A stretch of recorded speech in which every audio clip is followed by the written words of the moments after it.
Hey,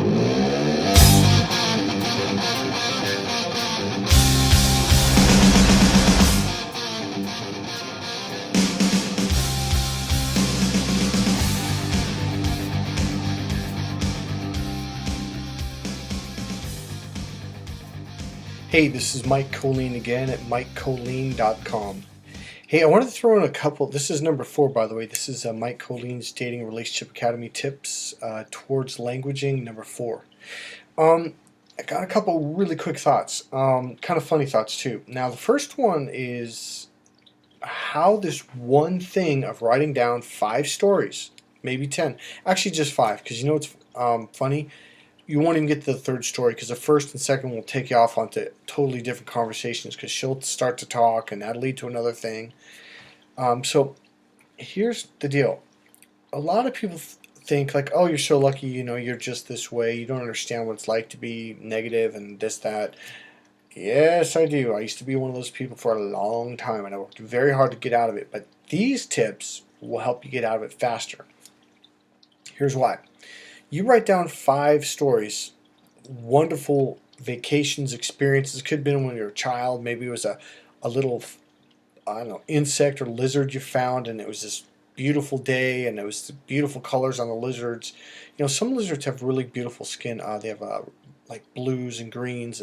But anyways, here's what happened. I noticed every time I'd go out. In fact, I used this for going out to clubs because clubs was not my thing at first.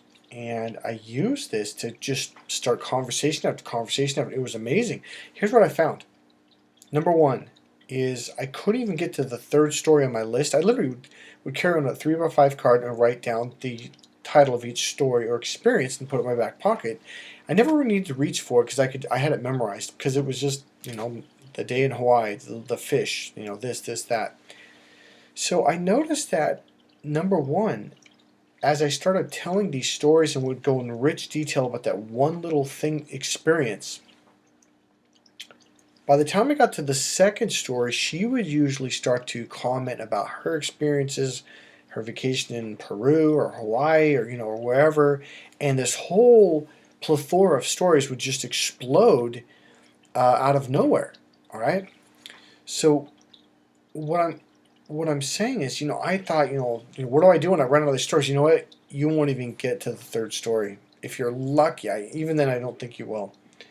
Again, just describe in detail. But I'm going to leave that for now because I kind of already went over that. So number 1, I noticed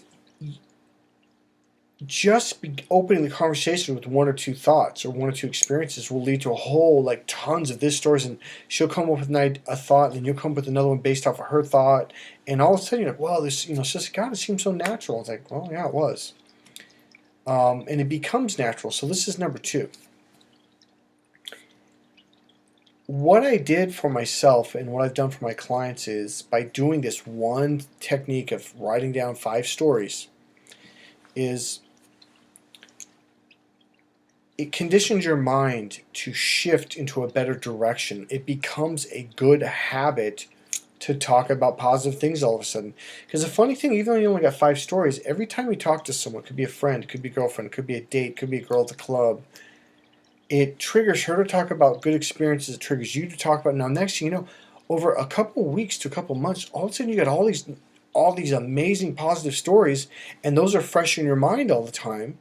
And next thing you know, you don't need the 3x5 card, and you just take off from there. It becomes very easy. I don't want to say it becomes easy because it becomes a habit to talk about amazing experiences, wonderful experiences, and you start to meet better people, by the way, which is a really cool experience, okay? Oh, there was something else I was going to share with you. Oh, yeah, this is kind of this is the funny thing. I had a client about 3 years ago who kept telling me how he couldn't do this part of the course, and I'm thinking, like, what are you talking about? This is simple. There's actually a couple patterns I teach and a couple other things about English or just language, period. Very simple, super simple. And he's like, I can't do it. And one day I said, look, let's sit down for free. I won't charge you. Let's go over this together. No, I can't do it. And I'm thinking, this guy's got some kind of mind block or something. And he finally one day goes, I'm not good with English. I wasn't good in English class and language class in high school. And I go, you don't have to be. This is super simple. I go, let's do it together. And he wouldn't do it. And I finally that was it. I was done with the guy. I go, if you're not willing to at least try, I will do it for you. And he still wouldn't do it.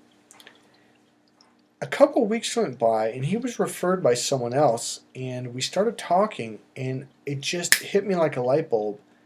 I go, so-and-so? He's like, yeah, he tells me he can't do this stuff, but he actually does do it really, really, really well. He goes, what do you mean? I go, he does it in the negative. I go, he goes in rich detail about the pain and excruciating and this and this and that, and all these bad stories. He's really good, but only on the negative side, not on the positive side. And the funny thing about it is, a lot of people are really good at doing this same technique. They just do it in a negative way. We need to clear that out, throw that away, bring you over here with the same techniques, but in a positive light. This is Mike Kollin. There's a lot more coming from MikeKollin.com. Buy my book now at crackedfemalcode.com. Thank you.